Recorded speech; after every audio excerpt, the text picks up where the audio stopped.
Hi guys, and welcome back to Leslie Through the Looking Glass. For those of you that are new here, hi, hello, my name is Leslie. I'm so happy to have you. For my returning viewers, as always, thank you so much for coming back to support my channel. All right guys, we are back with another Mental Health Monday video. And I'm going to throw this one out there that I have a feeling this video might be a little bit longer than I usually do. I also am going to throw it out there that I will probably split this into two parts. So today we'll probably just be giving you guys this information and background and why I'm sharing it. And next week I will probably be going into how this has affected me with anxiety and mental health.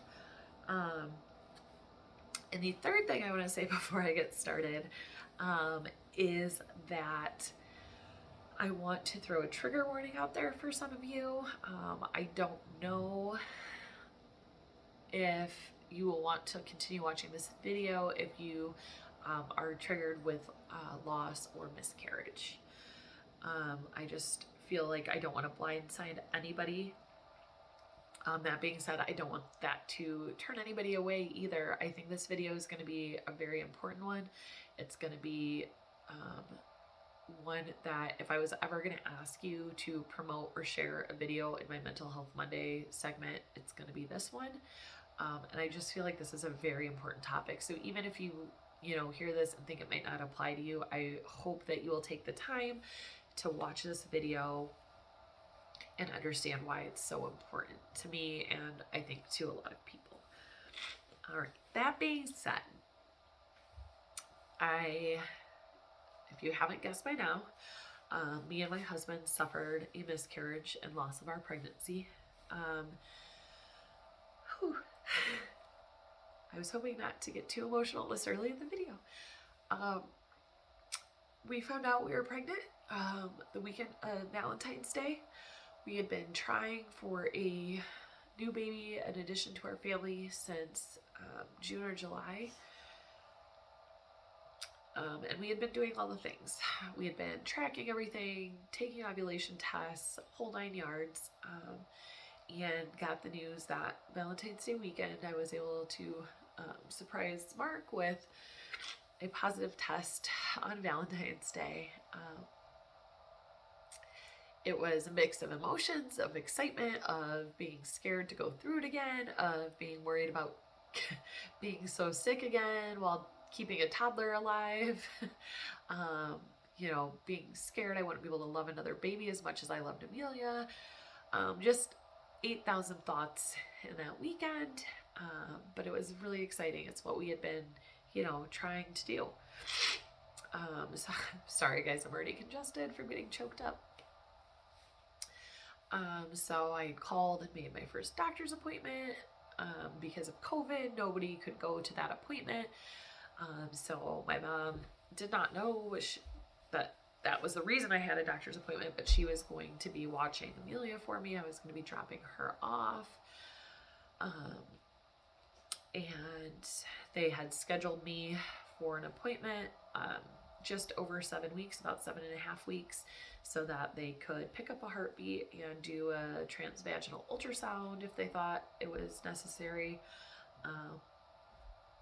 And I had let everybody at work know.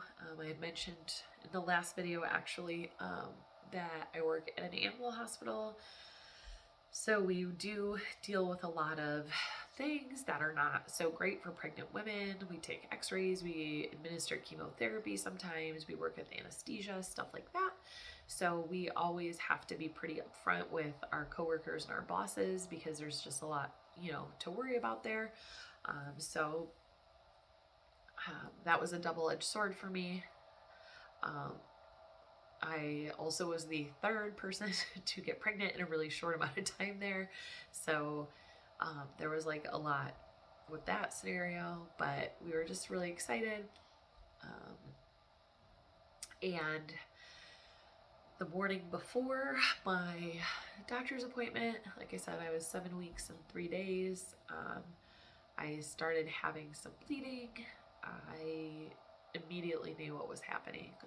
My husband got home from the grocery store and gym that morning to find me panicked in the bathroom. Unfortunately, I've gone through this before, a couple times, so I immediately knew. I knew my body well enough to know what was happening. I did try not to panic. My husband tried to, keep me calm and say, we just don't know yet. Just not to panic. That wouldn't help anyways. But by Monday morning, there was no doubt what was happening. I had to call my doctor. They canceled my appointment and had me go for blood work. If you've ever gone through this, they have you do blood work and then 48 hours repeat your blood work to make sure that the HCG level is dropping accordingly. And it was awful. I wouldn't wish this upon anybody. It's so hard. And it's so hard not to blame yourself. I know there's nothing I could have done differently. But it's also impossible not to wonder why you weren't able to protect that little tiny being. Because as a mother who carries the baby, that's your job, is to keep them safe and protected. So it's really hard. I am sharing this with you because of a couple things. I've always been very transparent on my page. I've always thought it was important for being honest and sharing my personal experiences if I wanted this channel to be what I wanted to make it, which is somebody who shares their honesty, who shares their life experiences so that other people know it's okay to talk about it. I think it's so important to be a voice that is heard, to be a voice that helps others know that it's okay to stand up and share their story. I think it's important to talk about the things that as a society maybe we haven't always been open about talking about. And I think this is absolutely one of those things. Like I said, my husband and I miscarried previously. I'm sorry about the sniffling. I'm sure that sounds obnoxious on camera. We had miscarried previously before having Amelia. We had gone off birth control and got pregnant literally instantly. Like, first try, it happened. And so it was a little bit easier to stomach. I mean, we were still devastated. It was still awful, but maybe there was still some effects from the birth control wearing off that led it to not be a viable pregnancy, stuff like that. But when it happened, my work girls knew about it, and I did have that support. My husband was, of course, supportive because he, it was his loss as well. But nobody else knew. Our friends and family didn't know because we always tell new moms and expecting parents to keep it to themselves until they're far enough along that risk is tiny. Why? You guys, why are we telling people this? Like, I'm sorry, but we should not be telling people to keep this quiet. I'm not saying you have to tell every single person in your life early. I'm not saying you can't make whatever choice is best for you. But what I am saying is people should not feel obligated to keep quiet about their excitement or their sadness if something is to happen. When this happens, oh my God, do you want to go through this alone? No, it is terrible. We should not expect people to go through this burden alone. We should not expect people to have this experience and have to keep it in and keep their emotions to themselves and not talk about it or not share it with their support system that they should have in place. Like, do you know how hard it is to try to get through your emotions and your feelings when you're going through this, but let alone when you feel like you don't have your people in your corner fighting their fight with you and sharing and being there for you and telling you it's going to be okay. Like, to me, more than normalizing mental health, this is something that is crazy to me that nobody has ever stepped up and been more like out there about sharing this and making this a more widely accepted thing. 1 in 4 women go through this, you guys. Like 1 in 4 or 1 in 8. Like an astounding number of women have miscarriages or lose their pregnancies. Like, oh my God, why are we not banding together more strongly and saying, like, no, share this with your family and friends. Tell your family and friends. Have them be part of your experience, no matter what it is. Whether it's the morning sickness and celebrating all the milestones of your pregnancy, or if it's supporting you during one of the worst things that's going to happen to you. It needs to be accepted. It needs to be changed how we expect people to deal with this. While it is awful to have to go back and tell people that, yes, we're not pregnant anymore, we've lost this baby. But it's also very hard to tell people, okay, so by the way, we were pregnant, but now we're not. And now I need you to support me and you have to catch up real quick. Like, that's hard on your support system too. And it's hard on you having to explain it. So why not just be honest up front? If it's still going to be the hard conversation, at least then these people have an easier time adjusting to it and can be there for you and do what you need. I can't tell you enough how important it was for me that I have one of my best friends is a coworker. So I had that person built in who did know about my pregnancy because of work and could be there for me. Because without her and my husband, I would have been drowning. I still was drowning. But I would have been way worse off without that and without them helping me through. And it was so hard because even though, every time a woman gets pregnant, you always know in the back of your head that this is a possibility, right? Like, it's talked about, everybody's aware, they tell you, like, don't talk about it because you could still lose your baby up until 12 weeks. Like, but let me tell you, I 100% never thought that this would happen to us again. Even when we talked about it, even I said, if we were to lose this pregnancy or something would happen, I would need our parents to know because I would need that support system. I spoke about it with my husband, but never once, even while talking about it, did I actually believe that we could suffer this loss again.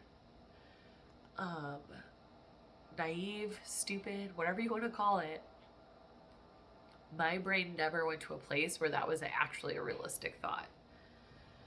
It was going through the motions of what I felt like you're expected to throw out into the world when you find out you're pregnant. And everything was very similar to our pregnancy with Amelia as far as literally timeline, the way I felt.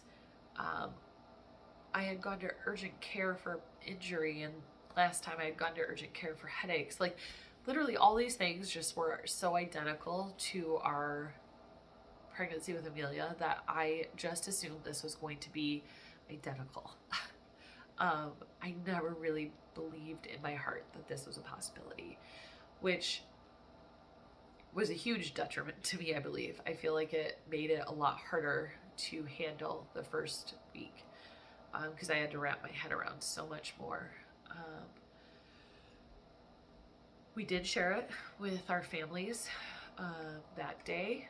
My mom was supposed to watch Amelia for a doctor's appointment, so I had to call and tell her that I didn't need her to watch Amelia, and I did tell her why.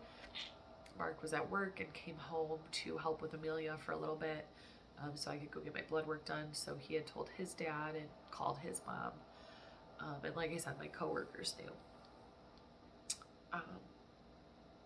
But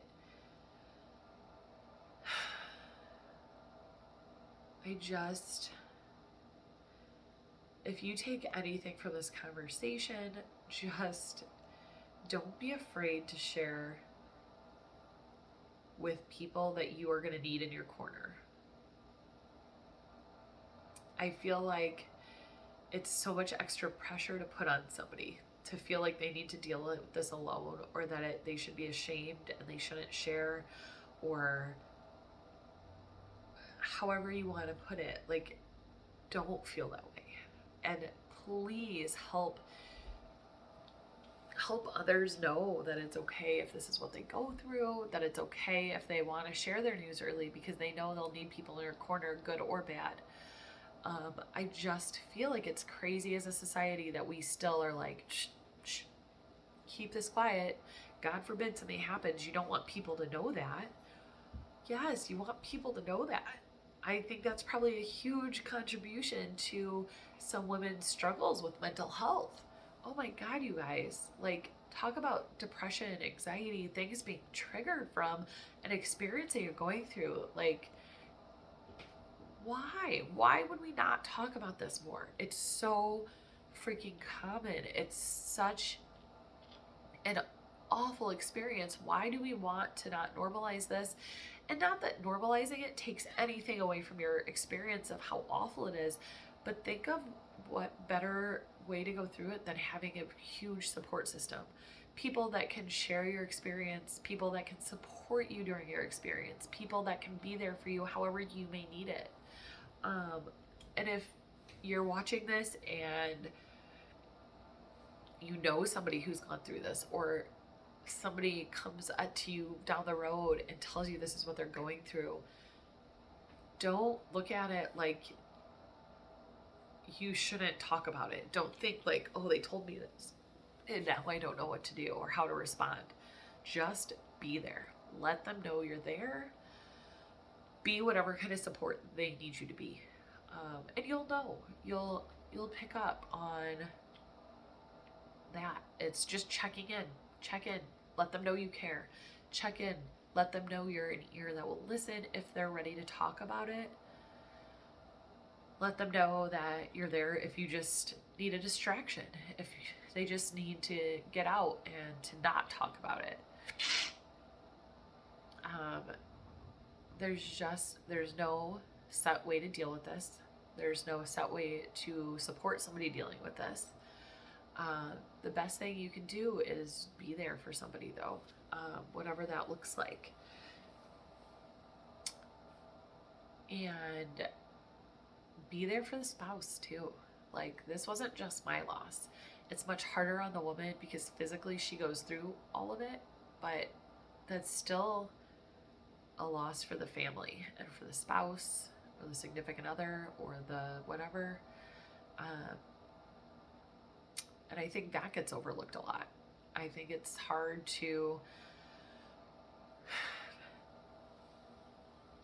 for everybody involved. I'm sure it's hard for the support system. I'm sure it's hard for our parents, because that would have been a big change in their life too. So, be graceful and supportive. Be there for each other. If you don't know what to do, then just check in. You don't have to have the answers on what to do. You just have to let them know you're there. For me, one of the biggest things was my friend was like, I'm taking you to lunch. We're getting out of the building at lunchtime and I'm taking you to lunch. She didn't tell me where we were going. She picked my favorite place for fast food. We got junk. She took me for fancy desserts at a bakery. And she knows me very well. She knows that's what would put a smile on my face. And it did. And it's just being there for somebody during this and not expecting it to just go away in a day or two. It's a huge loss. It takes time. You have to heal. You have to grieve. You have to get to a place where you can wrap your mind around it. I'm still working on all of that. And next week I will talk a little bit more about, the toll it did take on me with my anxiety, where that put me, and where I'm going from here and how we're working through it. But I don't know, guys. I don't want anybody to feel pity or anything like that. I hope that this comes across as just letting you into my life, and sharing with you all, and hopefully giving somebody support when they might need it, and knowing that there's a different way that we can, as a society, look at all of this. There's changes that we can make by sharing ourselves and our journey, and helping women and families not feel so isolated and alone during this, because it's crazy that is the feeling that hits you when so many people are familiar with this struggle. I just think we need to help change that narrative. I think we need to do better. I don't want my daughter to grow up and go through something like this and feel like she has to keep it to herself. I didn't tell anybody about my first miscarriage for years. I mean, I went to therapy and I dealt with it personally, but it was still like something I was embarrassed to tell people, or afraid to tell people, or thought I shouldn't talk about. And that's one thing that this journey has provided me. It's one thing this channel has provided me, is I do feel like my experiences can help. My experiences can help promote a change. My experiences can help support one other person. If one other person right now watches this and feels any sort of change, feels better, feels like they know somebody is going through something that they've gone through, whatever it may be, then it's worth it, even as hard as it is to talk about and to share. So I just want to thank you all if you've made it this far. I want to thank you all for supporting my channel, for believing in what I'm doing and what I'm trying to normalize and what I'm trying to change as one voice. And I'm hoping by reaching others, it's more than one voice, and we actually get these topics to change down the road. But I hope everybody is doing well. I hope that you know I am here if somebody needs something. If this is something you have dealt with previously, deal with in the future, my heart breaks for you, and I'm always here to support you, because you will need it, or you do need it, or you did need it. But yeah. So that's, I think, all we're going to talk about today, guys. I feel like I've unloaded a lot. I hope it wasn't too much and too overwhelming. But like I said, next time we'll go a little bit more into the anxiety side of it, and that part of it. But this was just getting it out there. I hope everybody has a great week. I will see you guys back on Saturday for a Aura unboxing, and I will see you guys then. I hope everybody has a great week. Until next time, guys. Bye.